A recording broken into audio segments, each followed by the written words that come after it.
Kia ora, everyone. Welcome, welcome, welcome. We're about to start our first APNIC cybersecurity track. That's first as in Forum of Incident Response and Security Teams. This is actually, I actually don't know what number it is, but we've been doing this collaboration between FIRST and APNIC since 2017. And it's an absolute pleasure to continue it and to welcome you guys here today in Wellington. First, like I mentioned, is the Forum of Incident Response and Security Teams, and it is just that. It is a forum of incident response teams and cybersecurity practitioners, and a space for folks to be able to come together, build good practice, share case studies and experience, and build that community that is required for incident response and cybersecurity to work. Of course, incident responders can't work alone. They work within an organization, they work across a country, and they work across regions.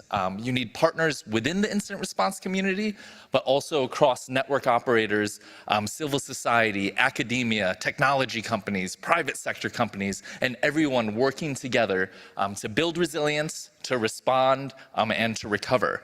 So it's an absolute pleasure. This partnership with APNIC is so important, and I want to give a shout out to the person who started it and the person who set up this wonderful agenda that we have today. So everyone say hello to Adley, who's kind of trying to hide in the front of the room. Thank you so much, Adley. Folks in the community definitely know Adley. He's one of our incident response heroes around here. And I also want to give a shout out to Nadia, who's here from the FIRST board. So she was just elected and is actually from New Zealand. So it's really great to be able to showcase New Zealand within the incident response community. And speaking of New Zealand, the first speaker today is just going to give us a quick welcome from your friendly neighborhood national CERT, CERT NZ. Let's welcome Jomo, John Molo.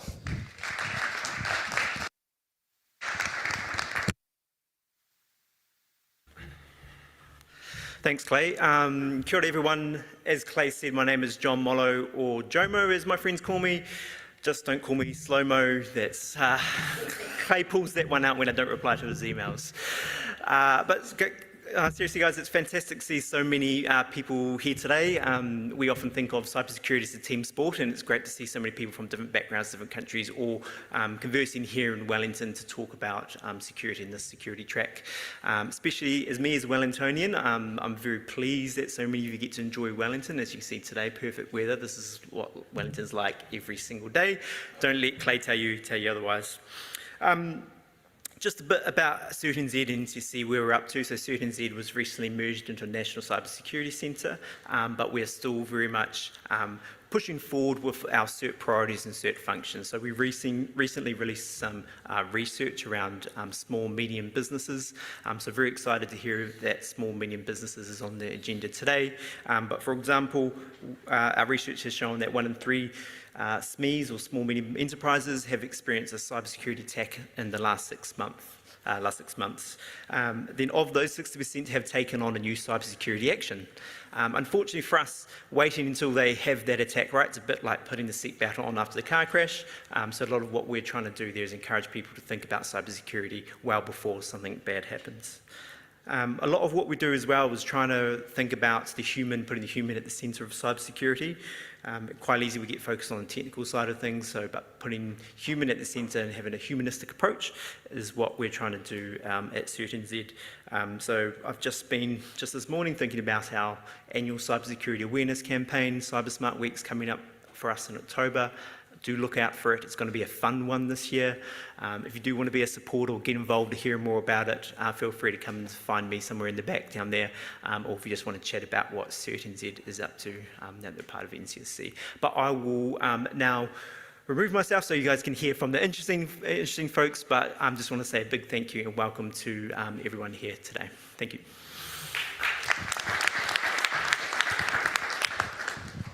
Thanks, Jomo. Sorry, no interesting folks yet, still me. So yes, please reach out to Jomo and the rest of the community. We want to welcome you to Wellington. We're excited to have you guys here, and it's all about that connection.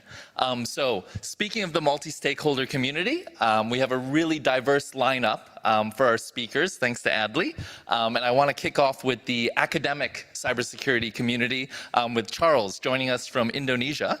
Please.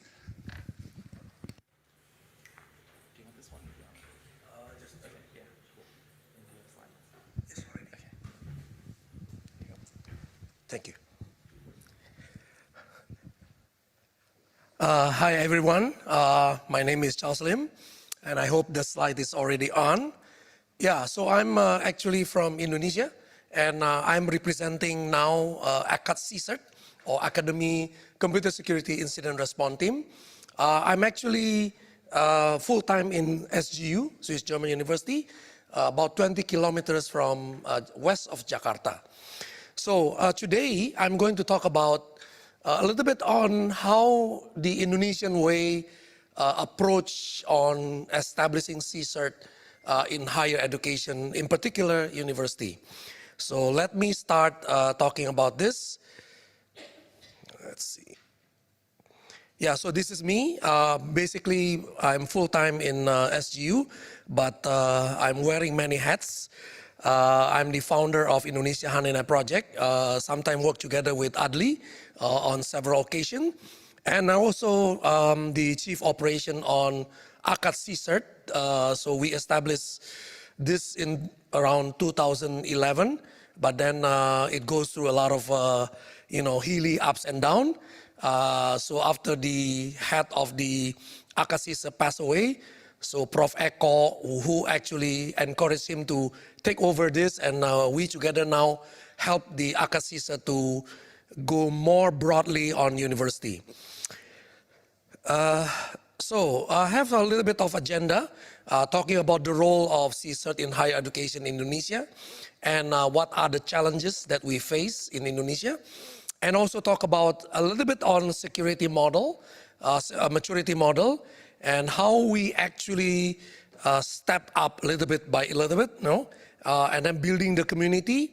And of course, at the end of the day, we need to do, we need to do some assessment so we know what kind of maturity we have in our university. And at the end, I want to talk about the champions. So here's some challenges that I think will be more Indonesian, because that's how we are, we were. And we have a lack of national cybersecurity strategy, even though we have some from BSSN, our National Cybersecurity Agency, but still not yet, I would say, down to the earth, okay? And then also there are very low cybersecurity awareness and preparedness. Of course, we know that there are always high exposure and vulnerabilities on infrastructure, and you probably heard of the recent ransomware attack on our national data center, right? So that also already show how vulnerable our data center is. And the other thing is limited capacity and capability. We can actually count, how many universities actually have cybersecurity lecturers. So less we talk about the students who actually become a cybersecurity professionals. So maybe let me start by talking a little bit on a bit of this maturity model that I use as a reference, even though you can use any reference, right? This is an open framework. You can actually download it from the internet anyway. Basically, they use some kind of 4 quadrants, yeah? Human, organization, tools, and process.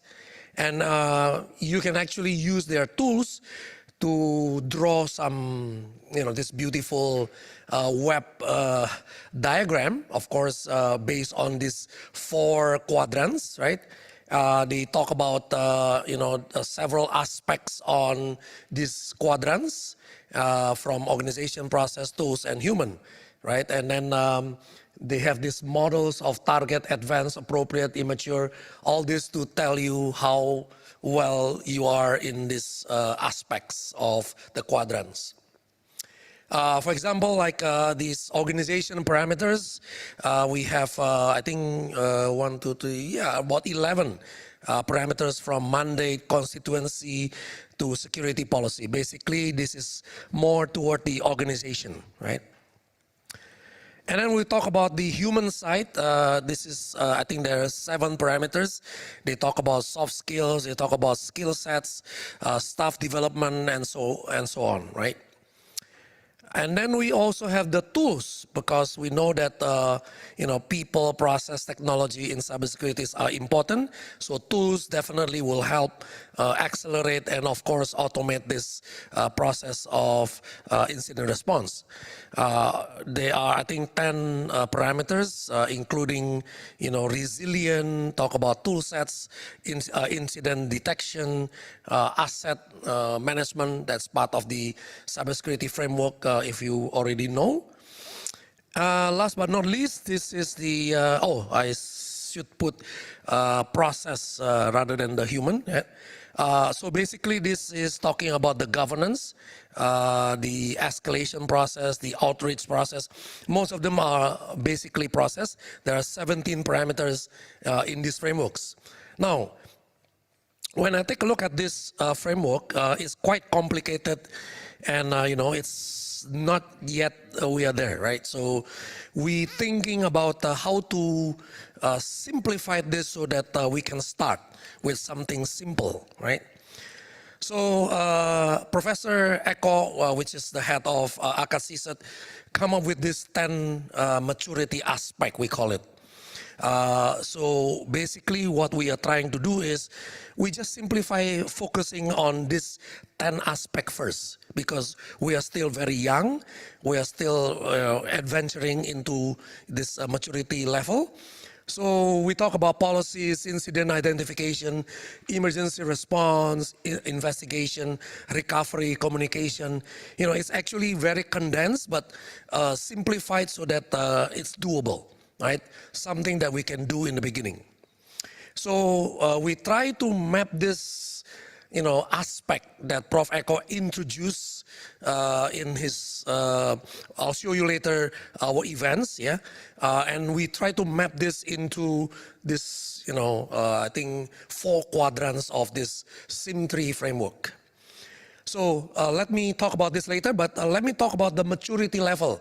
Of course, the maturity level, if you start with level 0, you don't have anything, right? You're undefined, you may be unaware and something like that. And then you move the ladder, up into implicit, explicit, formalized, and then maybe later you will have, some kind of audits, regular audits into your process. So, so this level sounds very applicable, but of course we want to move step by step.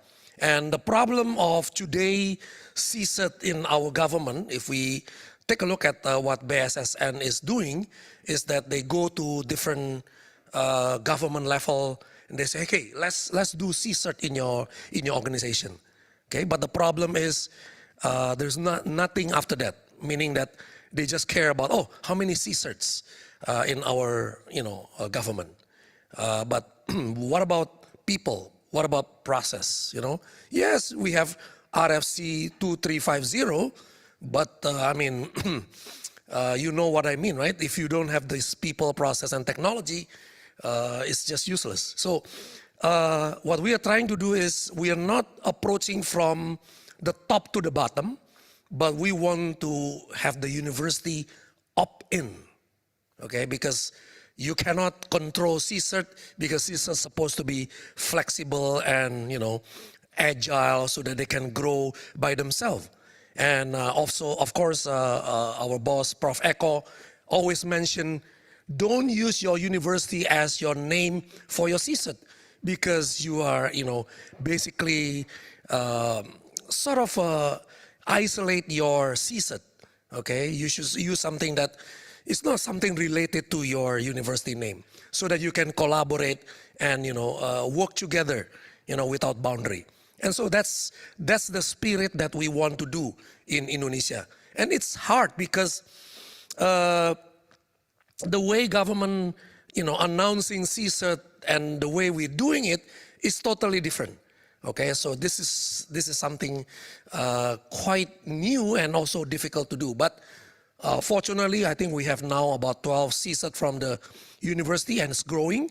I think maybe every month or every 2 months we have a new university CSIRT that actually opt in without any forcing from government. Now, this is the way we map into this aspect of quadrants, right? So we have this 10 aspect, and we map this into this 4 quadrants, and you can see it's heavily more toward human and process, right? Very light on organization tools. Yeah, we have some policy and procedures, but organization and process. But then it's not too heavy for the organization to actually start, And of course, we try to make the process as simple as possible so that they are able to start and move on, right? So that's the idea that we try to do. We try to move this even though slowly, and at the same time, we talk to the Ministry of Education. We need to start educating all the lecturers in Indonesia, because we can count. If you don't believe me, you can go to, we have a national, we call it the index of citation, right? They call it SINTA. So you can search SINTA Indonesia index, right? And you can count how many lecturers actually who are in cybersecurity. It's very few, and it's very limited.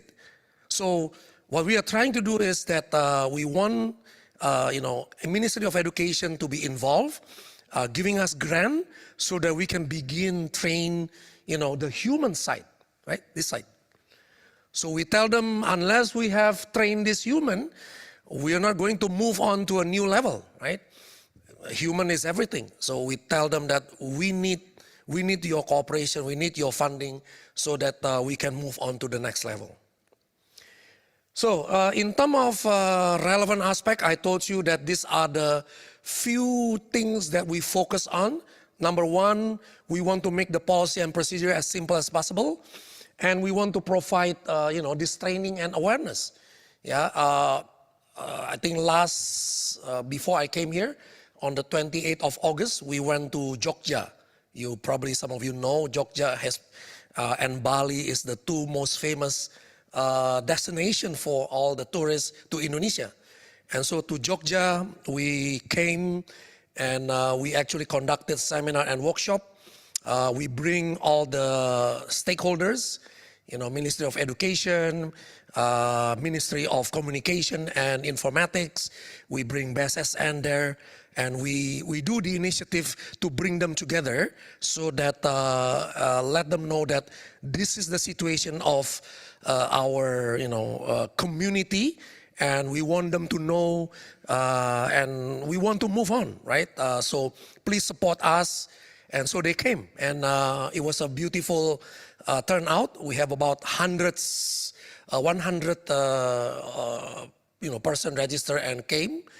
So usually it's about 35% from academics, right? And then about 35% from government, and then 35% in particular, we are focusing on also hospitals. So these hospitals, Indonesia has been really keen on upgrading the hospital to support better healthcare after the COVID-19. So now they really want to do it. So hospitals, healthcare has been one of the focus area when we talk about cybersecurity. So of course, the other We have this investigation tools, analysis tools, which I will talk about, but that's not our focus. We teach them a little bit of tools, but not to focus too much on the tools, but to focus on the people itself, how they know cyber threats, how they know cyber attack, and what do you do when you have to take care of this incident. For example, there are 2 cases in Indonesia that are very prominent. One is actually on ransomware. You know, ransomware is everywhere.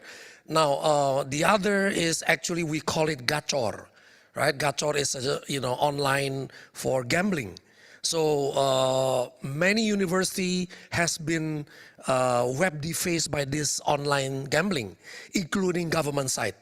So we use this opportunity to help them to understand why your site is actually being targeted, because your site is weak, your site is vulnerable, and so you need to actually take care and monitor your assets, right? So this is a very simple message that we want to get across, and how do you actually detect them early without, government tell you, oh, your website is hacked, or your asset has been hacked, your service is out, something like that, right? So that is our focus, right? So a simple roadmap, what we want to do is, we want, of course, you probably know in CSAT, we want to move from reactive to proactive. We tell them that right now, yes, we are doing reactive, right? But in the future, we want you to be able to announce to your relevant communities, right, about what you experience. Your advisory should help your area. For example, when we talk about healthcare, right? As you know, that Indonesia will be enforcing this October about the data privacy. And so they are so scared about how to enforce data privacy in their relevant university. So we talk about how to actually, comply with this data privacy, which actually will be in effect in October this year. So we talk about very simple things like alerts, warning. How do you interpret alerts or warning? What do you do? What kind of support you actually get, and coordination. Since 2023, November, our university has been appointed to become the National Coordination Center for Academic CSAT. So we try to help them to notify, at least notifying that, hey, your website or your asset has been compromised. Please take care, right? And statistically, it's like 25%. They will respond. 75%, they don't care. That's the rate of, acceptance. Yeah, and hopefully it will increase by the time. So we hope to be able to do that. So in terms of planning, of course, incident response is always about planning.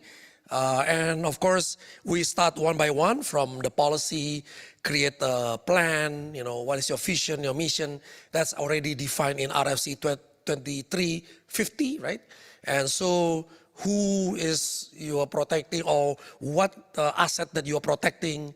And so that's basically summarizing your plan on your incident response. No, we are not talking too much on core services yet. Maybe jump into procedures, just basic procedures, so that they can start, because otherwise, if you put them too heavy on, in the beginning, they just don't do it, right? So just make it light, and let's get started, and let's improve, during, your process, or year by year, right? And of course, building community is quite important. So we work together with the Ministry of Education, with DICTI, with Kemendikbud, with the National Cyber and Crypto Agency, BSSN. Today, my research assistant, Andy, he will be presenting his study and research. We have been granting scholarship, to many public whoever is interested so that they can do research in cybersecurity.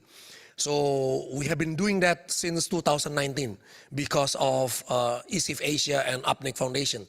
So we use this grant to give scholarship back to the community. So we develop community from the bottom up. And so we also work together with Apticom. Apticom is actually an association for higher education, particularly in computer science and informatics in Indonesia. So we work together with them because they have all the lists of university who have computer science study in their university. And then of course, the bottom line, we want to have more CSIRT aware in many of the university. So again, we are not looking for top to bottom enforcement, but we are looking for opt-in university creating awareness so that they join, not because the government asked them, but because we want them to be aware that cybersecurity is important for them. So the collaboration, the Indonesian way is we want to do this in more collaborated way. We want to help them so that they are aware that the situation, and of course this recent attack on our data center is good in the sense make them aware that cybersecurity is important. Even I was talking with my friend Andre, he's also, I think, will be speaking on the other room. So Andre is actually talking about many incidents now in many universities, including our university. Our domain has been used for phishing. So Pandi, who is another organization in Indonesia, detect our domain as a phishing site. So immediately they, block the domain. And all of a sudden, now they understand cybersecurity in our campus because their domain now has been blocked because of a phishing. So this thing actually bring together awareness into many of the, I would say, the top university rectors who usually don't really care, but now they are sort of aware. Okay, what's happening? What should I do? So at least they asking question. I think that's good, right? Okay, so this is ACAT CSIRT, the National Coordination Center for Incident Response Center. So we established this in November last year, and we have a small mini SOC, I will call it, and basically what we do is just receiving notification from BSSN, which is our national cybersecurity agency, and also we get notification from the Ministry of Education. So, and then after that, we pass on this to the university. So our job is very simple currently, just notify the university and see how they respond. Right? Like I said, 25% response, 75% don't care, right? So that's the status right now. So the new beginning is that this is our first community CSIRT assessment. So Prof. Eko is right here, right? So he's quite humble, and he actually bring together some university to this very beautiful building provided for us free, and we gather and we sort of do, I think about 23 university come and we do some, very simple self-assessment. And guess what? The assessment goes well, but yeah, this is our people. Now the orange shirts look like, incident response team, national incident response team for, disaster, right? Recovery. So we use this color so that it looks like an incident response team. And so our score is still very low. Some of them are say 0.5, 0.8, 1, nothing beyond 1.2, I think. So it's very, very low, but that's a start. At least they know, hey, this is where we are, and what should we do, right? At least they understand. Okay, here is what we need to improve. But that's good, right? We have to start somewhere. Okay, so we actually develop some open source packets, basically integrating some components in our university and just to give it to the public. And so this is the open source SOC package. It's called TGuard. It has been funded by JICA, and we try to integrate this together. There's a CM and there's a ticketing system and there is a MISP threat sharing. So the idea is that if they actually be able to do this internally, right, their own internal SOC, right, and detect their own asset, that's good, right? At least they start with something, and this is free, right? There is an automation shuffle in the middle, so they can automate their email. For example, we do this, automate the email from BSSN and the Ministry of Education and immediately put into the ticketing system so that we reduce the amount of work that the SOC analysts have to do, right? And we teach them how to do it, use these simple tools. So this is the seminar and workshop that we just did on the 28th.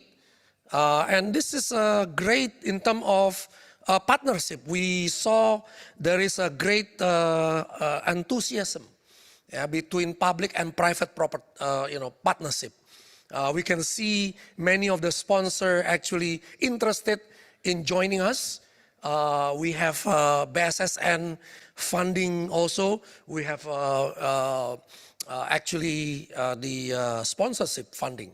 So in a sense, we are glad that this thing happened. And we have many speakers from many ministries that willing to join. This is for the first time that the Ministry of Education and BSSN come together in one stage. Yeah, this has never happened before. So we are glad that the initiative works, and we want to do this more. So I think maybe in October we'll do it in Makassar, which is the island of Sulawesi. Indonesia have many islands, just like in New Zealand, right? So we have many islands, and Makassar has been growing fantastically.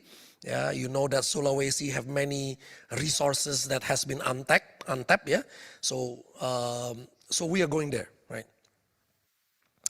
So I want to talk about champion, right? So why champion is important for us?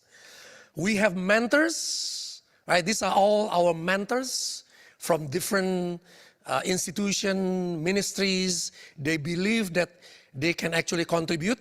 And we are looking for champions in universities. So we need to use our eagle eye to look at people who are interested in doing this work. Yeah, because this is, volunteers, right? And not many people want to volunteers if they're not interested in that, right? And what we are seeing is that education, government, industry, and community can come together as what we call quad helix, right? And that's the beauty of this idea of champions that we want to actually venture in, right? So, in summary, some takeaways from this talk is we are looking for the existing CSAT maturity framework. We want to simplify it into 10 aspects so that it's easy to do, easy to begin. And we use community meetings to build trust, to conduct self-assessment so that we know what we are or where we are today in a very, I would say, non-formal way, not too formal, but they now can report to their organization, hey, this is our status, this is our assessment result, this is our maturity level. So that's good, right? And the key ingredient for this is mentorship. I think if there are mentors who wants to mentor this, and of course we need to look for champions, yeah, so that the champions, we can support them and help them to grow. And of course, at the end, it's a happy collaboration between CSERT, right? I mean, that's what, that's what we are after, right? So I think that's all from me. Thank you very much for this opportunity.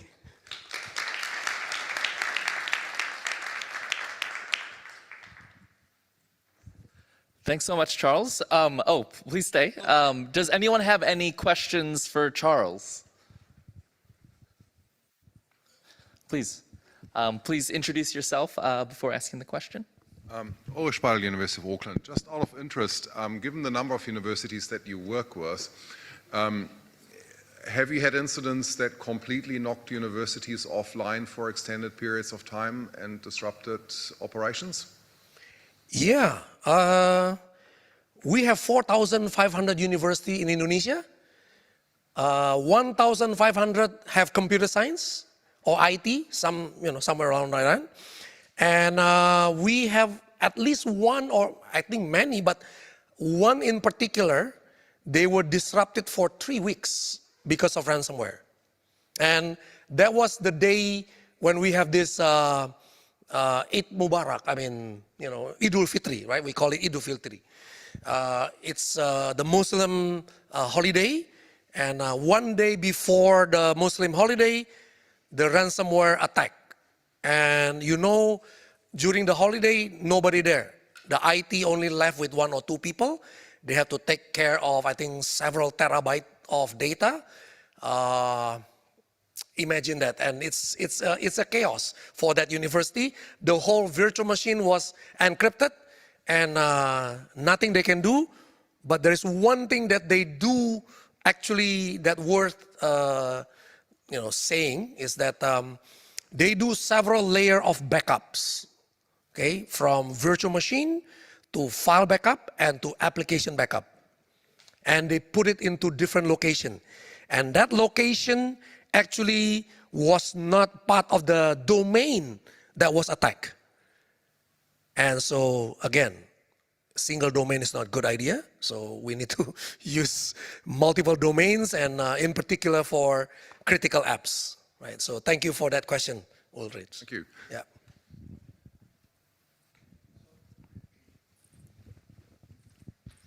So thank you very much for an insightful presentation about CSIRT. I'm Kumar from Nepal. So basically I work as a cybersecurity practitioner and helping to develop cybersecurity strategy and roadmap for Department of Energy and different organizations as well. Many people used to do cybersecurity assessments. I also do cybersecurity assessment and throw that to senior management. So what is the challenge? Do they understand, or what, do we do assessment after assessment? That means, do we study impact of the assessment? One question. Another is, we have a lot of policy procedures and guidelines. So we help organizations to build policy procedure and guideline. So how much difficult will it be to take or make senior management or government or governance body accountable onto that?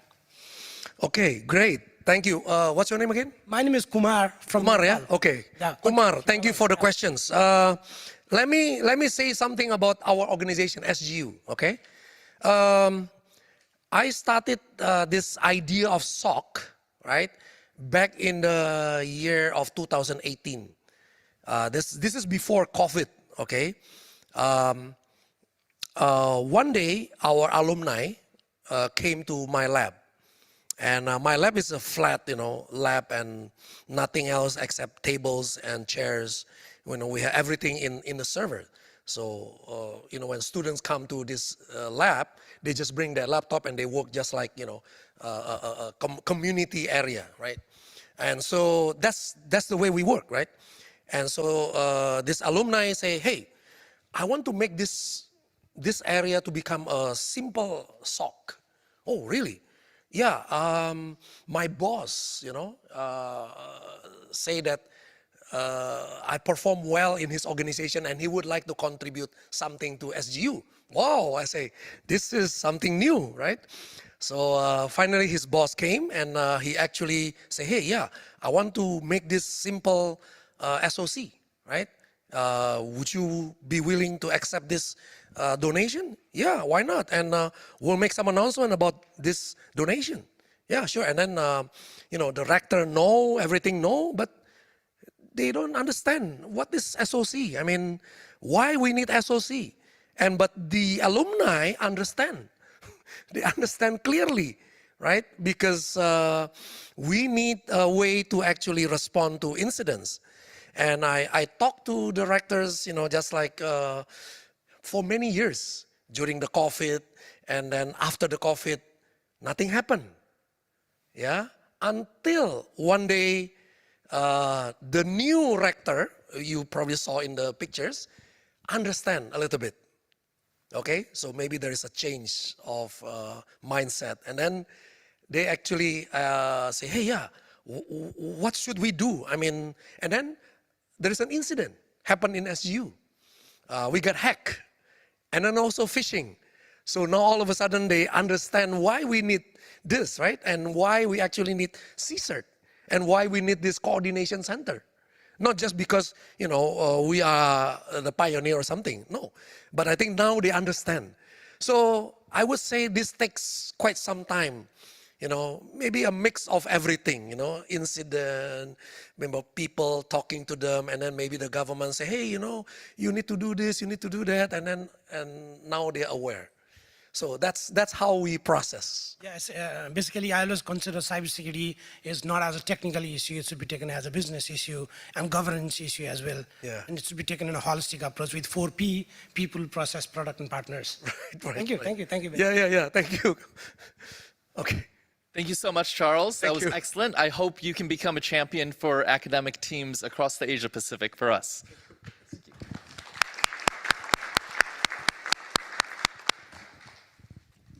Our next presenter is going to be approaching incident response and cybersecurity from more of a private sector perspective.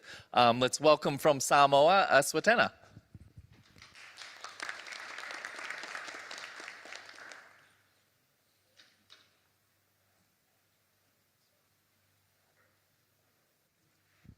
Okay, good afternoon and fat talofa to everyone here today. So, like Clea said, my name is Swetena. I'm from Samoa, from WebSafe, but I also wear a Pacific community hat. So I'm also from SecPac Pacific.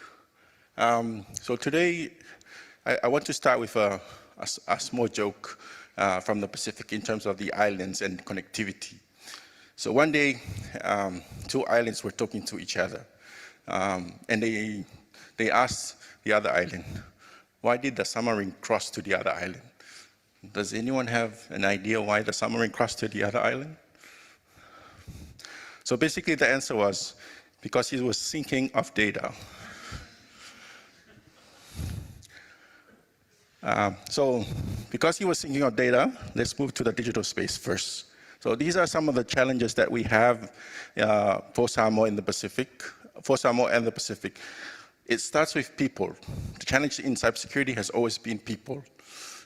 If we can educate them fast enough, like how AI is learning, then we might not have many challenges. So digital skills is one of the things that is lacking in the Pacific. A lot of students are also moving away from STEM, and that's a problem, and it's also a threat because if they're moving away from STEM, who's going to be doing the work of the future? We need mathematicians, we need engineers, we need scientists, we need data analysts, and we need cybersecurity professions to handle those areas. The next challenge in the digital space is the cost of devices.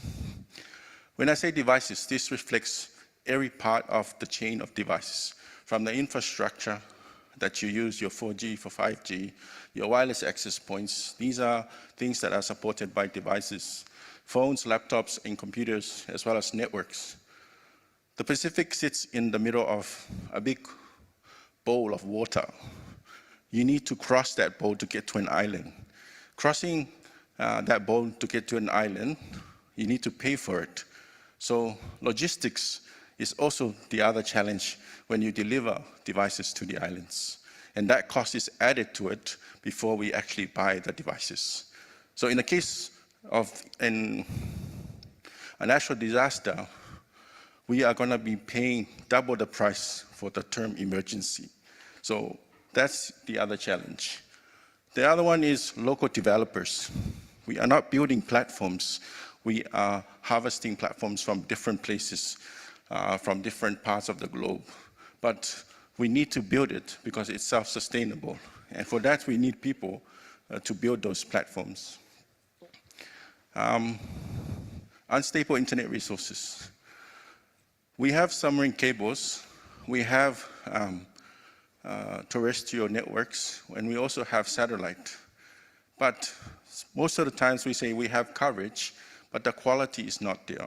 So and the quality also dictates how that resource plays up in terms of our devices and our communication. So these are some of the challenges in the digital space that we've experienced and that we see, but we need to address them as well. So the other one is the challenges in cybersecurity. There's low awareness.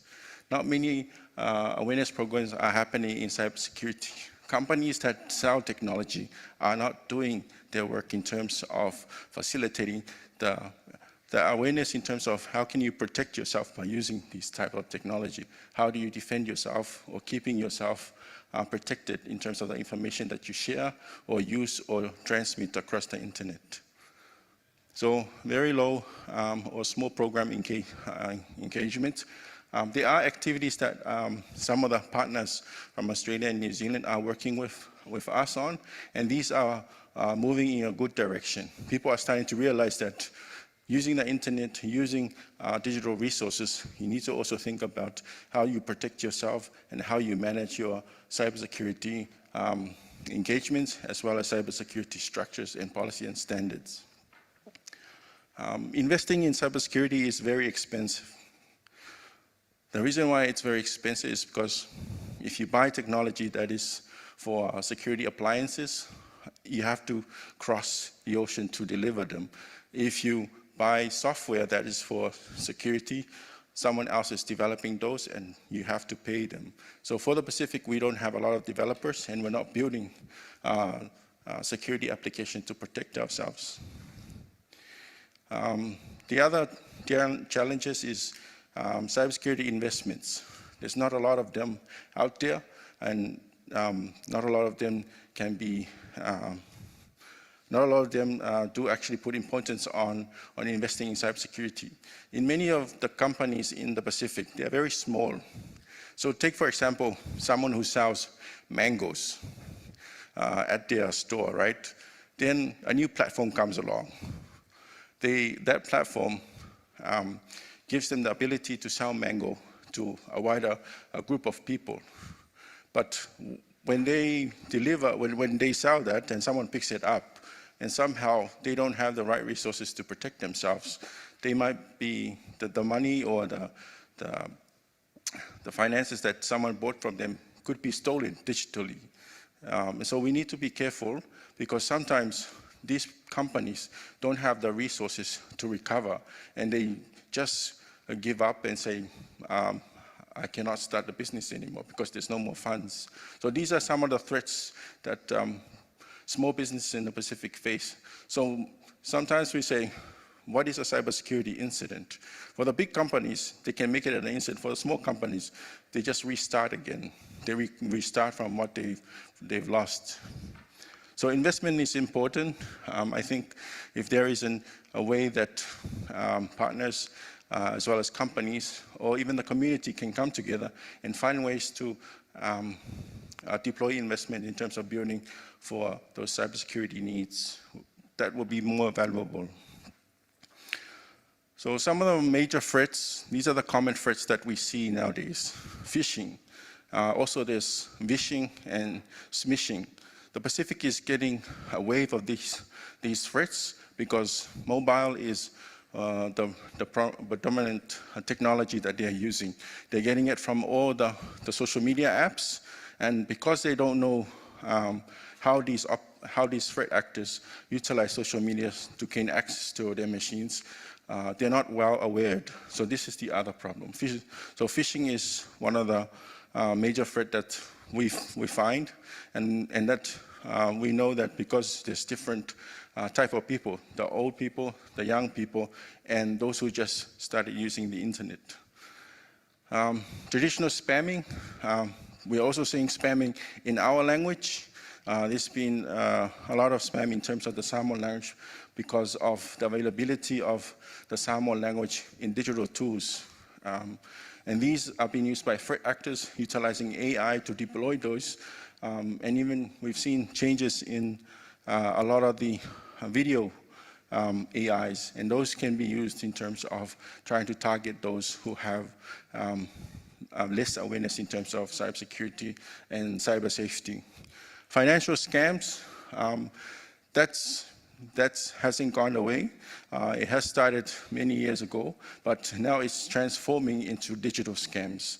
And those digital scams start either at a social media site and then goes into the digital area in terms of getting for actors to actually connect to you via phone call or via video call.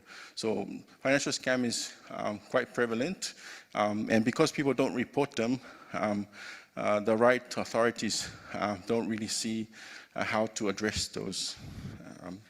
Ransomware is one of the dangerous ones because many big companies have had ransomware, but the threat here is they don't want to report it in the fear that that people who are involved might be shunned in terms of those areas. Unstable power. We still have unstable power in the Pacific because of climate change. And I think climate change is one of those threats. And it's also a physical security threat as well, because as you have seen this morning, that weather does dictate how infrastructure actually can sustain themselves.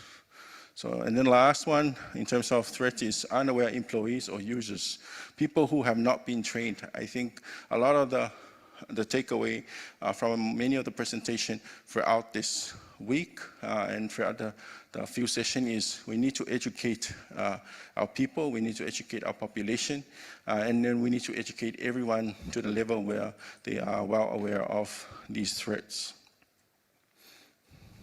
And then I think this is my last slide. Could the problem be that the real threat is we don't understand the economics of digital? And thank you. And to finish it off, I just have one last joke to make about the island and connectivity. So Island A told Island B, hey, what's that dish doing on your island? And why is it looking up into the sky? And then Island A said, I think it's Starlinking. Thank you.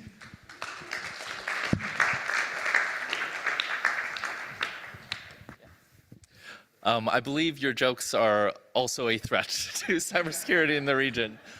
Do we have any questions for Svatana? I guess I can kick off the questions. Coming from a small island economy, our last presentation was from an island, but quite a few more people. What are some of the very unique circumstances that you think that you're seeing that when you engage with New Zealand, Australia, or these bigger economies really stands out? I think one of the things that actually helps get the message out or awareness is the cultures. Culture is very important, and people. If you, for example, in Samoa, if you find the right person, like the heroes, someone who has that power to actually impact, that is the one person that you can focus on, and that person can change the atmosphere inside the context of a training session.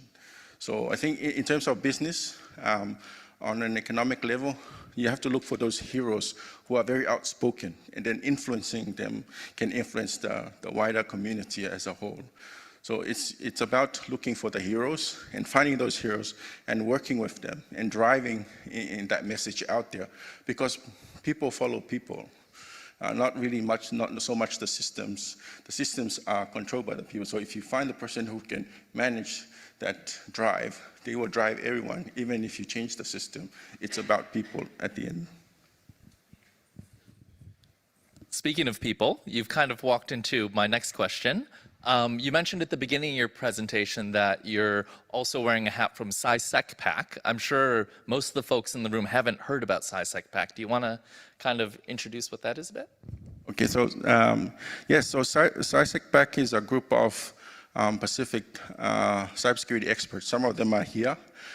So I had presented earlier in PAC-IGF that SciSecPac is more like a network of coconut wireless access points. So in some way, I'm an access point to that coconut wireless, right? So you only find out about SciSecPac by finding who they are. So it's quite private, and you do get to be introduced into that group in terms of who from the community will vouch you in. So there is a verification that if you have done some cybersecurity work, that these are the people that might know you. But basically, it was a group that was built out of the need to bring together the Pacific. It was built in 2019. It's been in the woodworks ever since. We don't have a website, but we do have a messaging board that we communicate on. And every incident that has happened, we've communicated information in that group. And I think one of the things that stands out in terms of the Pacific is the willingness to protect your lands. And many people see the interest. This is how the Pacific has been brought together. This is the land that my grandfather, that my father, my parents lived on. And then most times, because we are threatened by climate change, it's in our blood to survive. We are navigators of the Pacific, and we want to survive. So our language and our culture live with us. So hence why Cybersecurity Pacific was born, and it's been there for a long time. So it's a mixture of both public, private, and community. So if you're from the government, or you're from private sector, or you're from the community, you can be part of this group. And it's more of information sharing and building up the Pacific capacity for resilience in terms of cybersecurity. It's really great to learn about Swetena. It's important, like you mentioned, like Charles mentioned, building up that community, finding those champions, connecting and sharing information. Does anyone else have any questions for Swetena? Clay's hogging all the question time, but I'm Nadia from New Zealand. That was really interesting, thank you. You started talking in the beginning about kind of the same problems that I guess everyone's experiencing, getting people involved in the industry and getting those roles out there. Is there a good pipeline of kind of young people in Samoa that are interested in working in digital and technology and security? I think there are people who are interested. I think one way to branch out in terms of getting interested party is making digital not so scary, making digital more acceptable. And also, when I was talking about devices, it's about interfacing with those on a higher frequency. You need to be in the Pacific, there's not enough exposure of the digital technology in terms of the community. How can the community utilize the technology? But that's heavily dependent on the cost.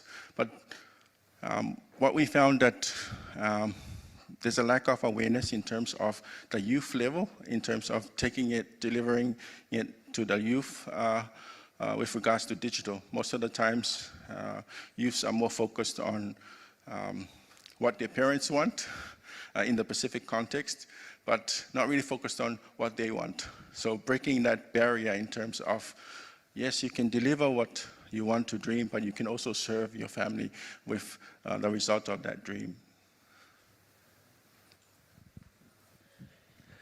Excellent. Any more questions from the audience? Cool. Thank you so much, Swetena. That was an inspirational presentation. For our final speaker of this first session of the security track, I'm really excited to welcome someone from the newest national CERT here in the Pacific, Bong Raoe. Welcome to the stage.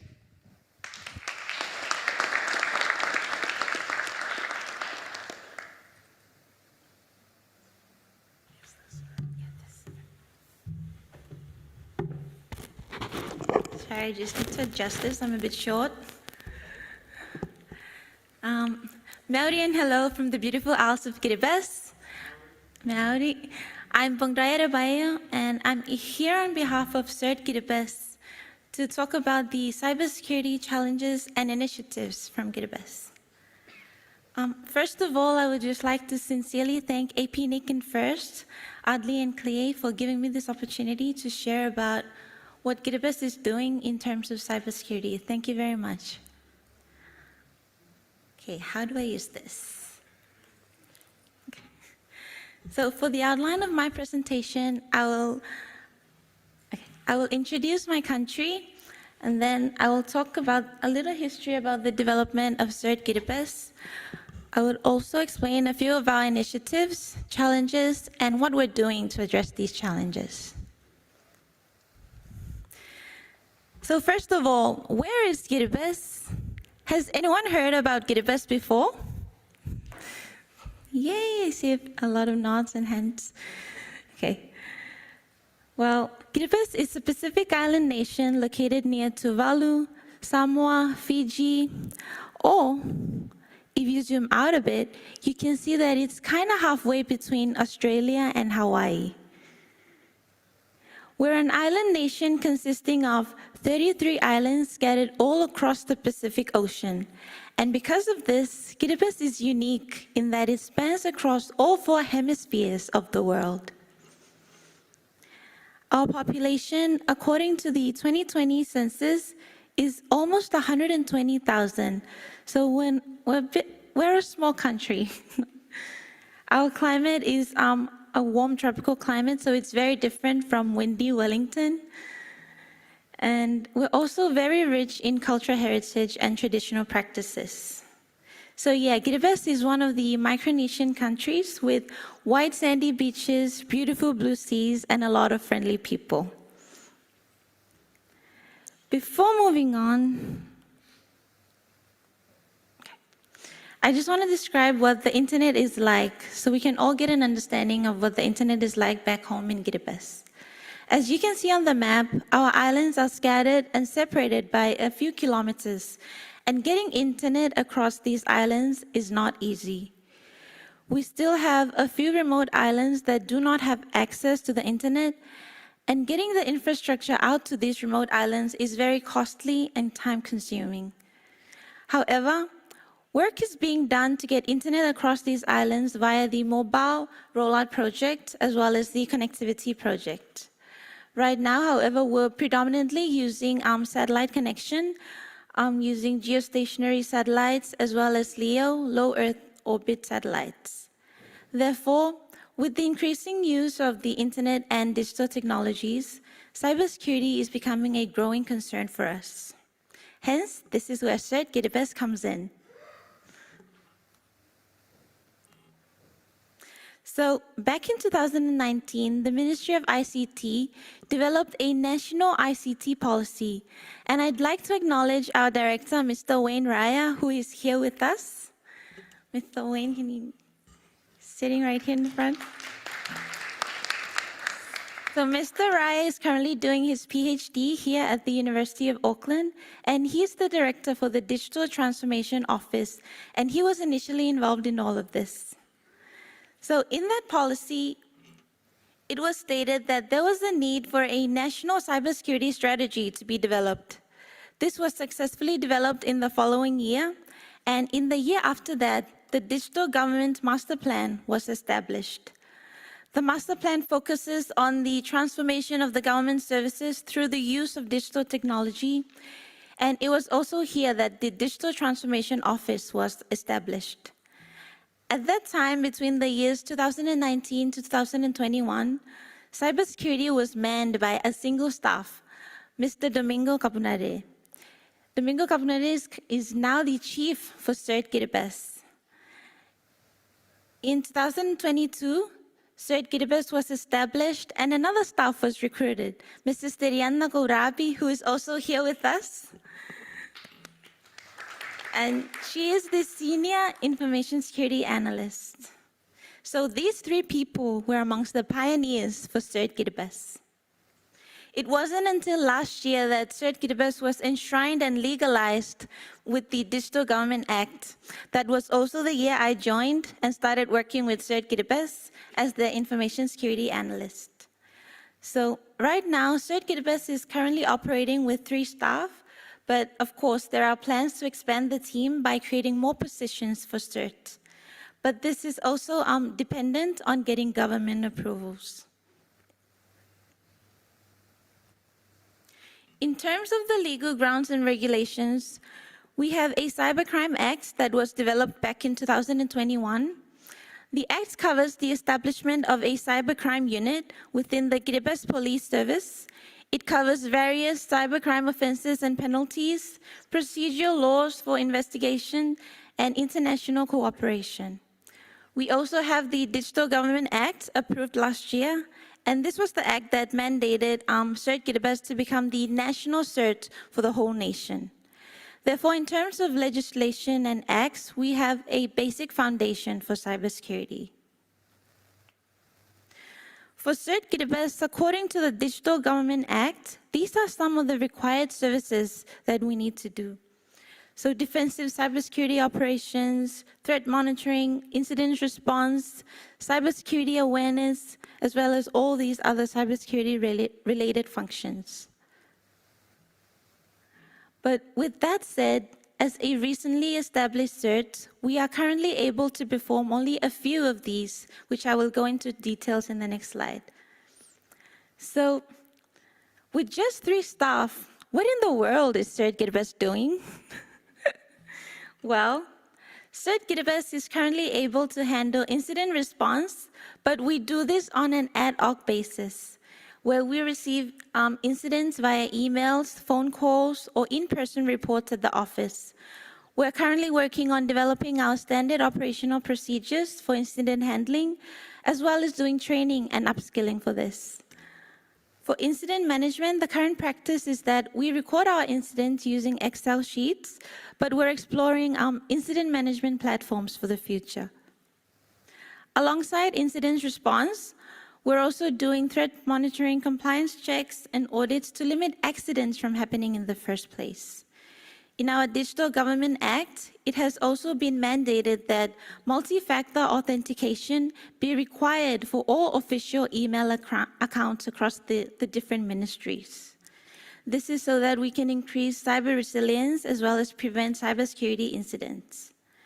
CERT-GitBus is also responsible for training and upskilling, especially in areas that we need, such as incident handling, vulnerability assessment, pen testing, and cloud security. We're also responsible for conducting countrywide cybersecurity awareness to both the public and private sectors. So we cover general cybersecurity topics, as well as share best practices when navigating the cyber world. Overall, these are the current operational services we offer, but we are hoping to expand the team so that we can be able to perform the other required services for CERT.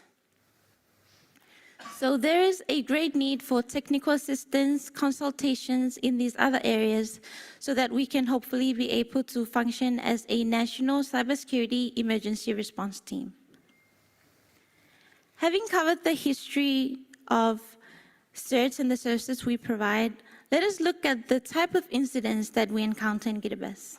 As you can see, we have 2 main incidents, phishing and scamming. So in terms of phishing, we get a lot of spear phishing emails targeting government officials within the various ministries. We also get a lot of Facebook scams targeting the older generation in trying to scam them for their money. In the images above, the first 2 images are actually currently Facebook scams that are circulating in GitBus. The scammers here promise hundreds of thousands of dollars to the users, but request that they send a video saying a script. And as soon as they upload that script with links, they promise that they will give them the money. But of course, no money is sent, and the videos get circulated, making other users think that this is something that is real, when in fact it's really a scam. And with these incidents, we associate them with a lack of awareness on cybersecurity And this is something that we're trying to address with our outreach programs. So talking about awareness, here are some of the cybersecurity initiatives that we have taken to promote cyber hygiene and cybersecurity awareness. We conduct cyber drills and capture the flag with the ICT task force across the different ministries.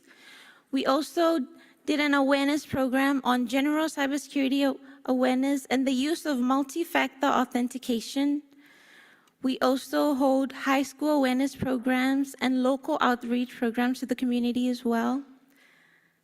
So if you can see the first image here is one of the cyber drill events that we had with the ICT task force. The other one is with the local community island councils. This one here was just our recently ICT boot camp where Adli helped us with capture the flag. And then the image on the bottom is a high school awareness program that we did for one of the high schools back home. We also have a Cyber Pacific initiative that we introduced during these awareness programs. And the Cyber Pacific, or short for CUP, was created by the Pacific Cybersecurity Operational Network, or PACSON. This is a group of cybersecurity experts from across the Pacific region. And in this CUP program, it has different types of modules specific to youth, government, local communities, as well as businesses. And to access this, we provide the link and explain the different modules. This is a very great program that aims to increase cybersecurity awareness in all these different areas. We also have another initiative with Save the Children Fiji. And this initiative is primarily a cybersecurity awareness program targeted for junior secondary schools only.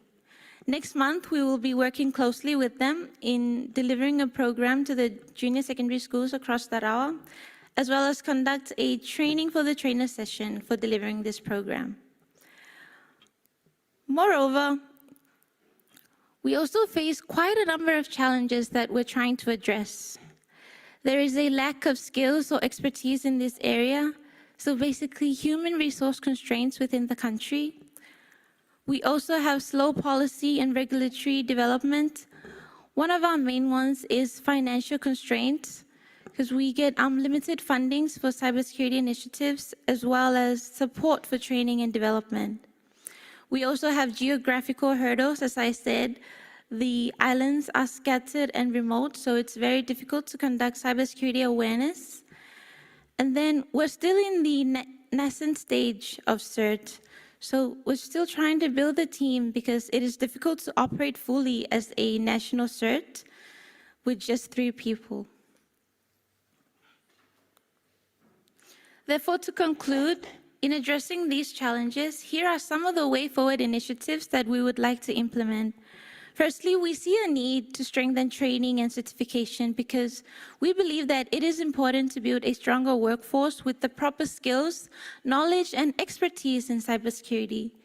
We also see a need to upgrade infrastructure, so investing in modern technology and cybersecurity infrastructure is something that we believe will improve the overall security and resilience. We also value the importance of international collaboration, so continued partnerships with international bodies like APNIC, FIRST, PACSON, to name but a few. And finally, increasing awareness about cybersecurity threats and best practices to the public and private sector. So while GIDIBUS is trying to make strides, or may I say small steps in cybersecurity, there are still significant challenges that we're trying to address before GIDIBUS can move towards a more resilient and secure future. Thank you very much.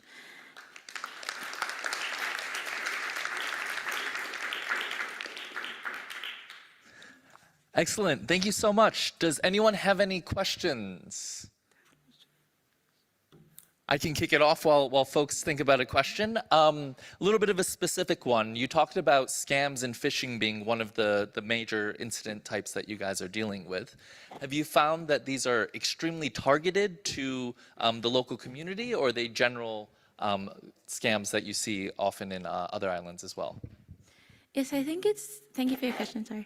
I think it's very similar to what the other Pacific Islands as well are facing. So it's mostly targeting the older generation, trying to scam them for their money because the older generation coming from Kiribati, they're being reintroduced to the use of the internet. So this is something very new for them. So whenever they see something like that, they tend to believe that that is actually true, something very real. So it's also the lack of awareness that we need to address so that we can avoid these type of scams. Excellent. Yeah, or Schweidel again. In connection with that, have you considered running proactive phishing campaigns by which you basically compose the phishing emails and get people to click on a link that then takes them to a website that actually tells them, hang on, you were about to fall victim to a phishing scam. Be careful with emails like this. I know a lot of larger companies are doing this now. They've had problems with their staff clicking on phishing emails all the time. For example, my university, I probably get about 6 phishing emails a week that are sent by our own IT people. And I recognize them now, but people who are new to the organization often don't. And the specific idea of those is to make them click so that awareness gets built. And that's a relatively low-hanging fruit to pick, and it's relatively easy to do. That's a very good initiative. It's something that I think the State Kiribati is also looking to implement with the ministries and staff. But during the awareness, we always do this, I think it's a free online phishing.jigsaw puzzle quiz, I think. But for that, people have to go there first. Yes. Whereas emails come to them. So with emails, you can reach a large number of people. As long as you've got their email address from somewhere and you know they're on the island, you can basically go and spam them with that sort of stuff. Which actually brings me to a question that you may not be able to answer, but that maybe Adli or somebody would be able to answer. Again, sort of in the spirit of regional collaboration, would it be possible to set up a resource of domains that could specifically be used to launch campaigns like that, so it's not a resource that every island has to build up by themselves? Yeah, thank you. That would be interesting to hear. Just a thought. Perhaps a question to carry to the Cook Islands with you for next weekend's, or next week's Taxon meeting. Thank you very much. Save, did you have a question? Yes, thank you, sir, he kind of slightly highlighted what I would like to ask. Since most of these scams are prevalent across the Pacific, would Kiribati love to have an opportunity to work with other Pacific Island countries who have experienced the similar type of attacks and also learn from how they have been able to mitigate it? By what Suatan I have mentioned that they have this community of cybersecurity experts in the Pacific. Would Kiribati be able to look into that group as a resource of helping them in fighting that or mitigating the aspect of phishing in the Pacific? Yes, thank you very much. I think that brings it to the importance of collaboration and cooperation within the Pacific region. I think Kiribati would be very much, what's the word? I think it's a great initiative that Kiribati would benefit very much from. Thank you. Hi, I'm Louise from APNIC. I have a question on Zoom for you. Is there any cooperation mechanism for scam or incidents between the different certs in the Pacific Island nations? Different certs. I'm not sure on that. Sorry, what was the question again? Is there like cooperation between the different certs? Between the different certs, yes. I think we have a PAXON network. This is the Pacific Cybersecurity Operational Network. It consists of certs across the Pacific region where they work together to address cybersecurity challenges and share best practices to share within the Pacific region.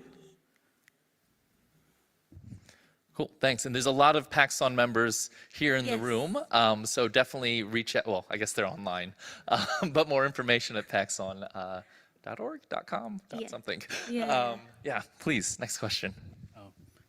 Thank you so much. I'm Fernando Jimenez from Timor-Leste, an island country as well. I'm not from technical background. I'm actually from social science, which is very not very familiar with key terms, technical things like that. But I have a concern on what you have mentioned about. It's quite interesting because you mentioned about the two laws that has been created by the Kiribati government, which is one for Cybercrime Act and digital something like that. I just want to understand how you're crafting the principle, the ethical concern, the major concern, because we are advocating for the digital rights and internet freedom in Timor-Leste. What we are concerned is that it's not just simple the question of the internet user, the consumer, not just the government data, but citizens also, of being not subject to the mass surveillance, any kind of violation or any form of exploitation and manipulation in digital space, something like that. That also can be from the government, not just simply from the private company or etc. I just want to understand how those laws are concerned with those issues, like protecting citizens' rights from interference, from surveillance, and etc. Because in my case, in Timor-Leste, the government, it is really important, a law for us, but also, it also allowed the government to have more power in terms of interfering in citizens' privacy and so on. Yeah. Thank you for your question. So I'm sure I can open this up to our director and senior information. But for Kiribati, we do not have a Data Protection and Privacy Act yet. This is something that we're also looking into drafting. But for most of these laws, we're not storing information or like private information from citizens. It's basically just for the Cybercrime Act, it's to set out the penalties and laws for what crimes, I'm not quite sure if I'm the right person to be talking on this because I came just last year to the CERT. But most of the information for Cybercrime Act and Digital Government Acts can be found on our website, which is at mict.gov.ki, if you want to read more about it. Sorry if that doesn't answer the question, sorry. And I can give it to Wayne if you want to add.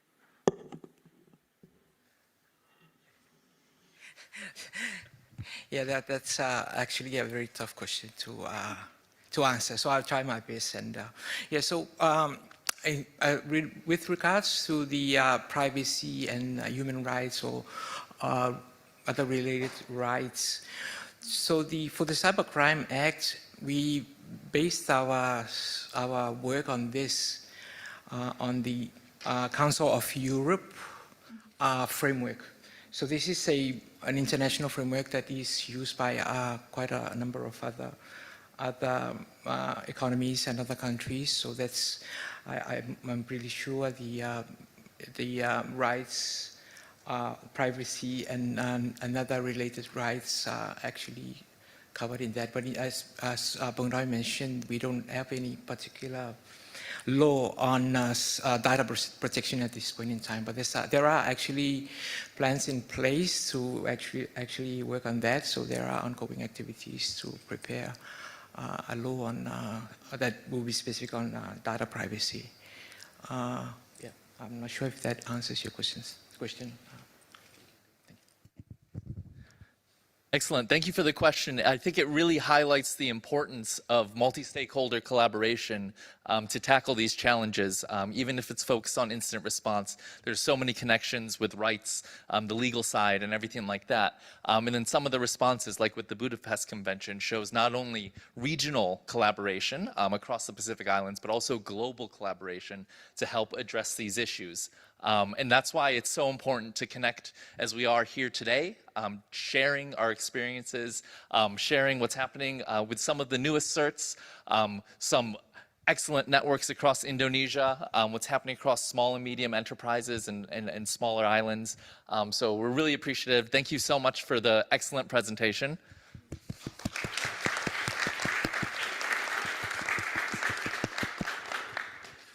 Cool. So that just kind of wraps up our first half of the session. Just want to give a huge round of applause to the speakers again and say thank you.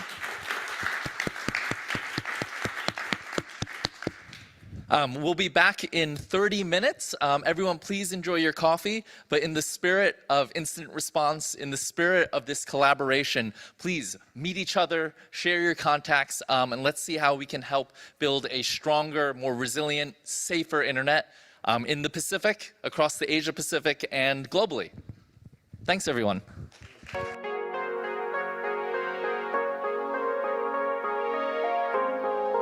Sorry, could we get all the speakers just up to the stage for a photo, both from this session and the next session?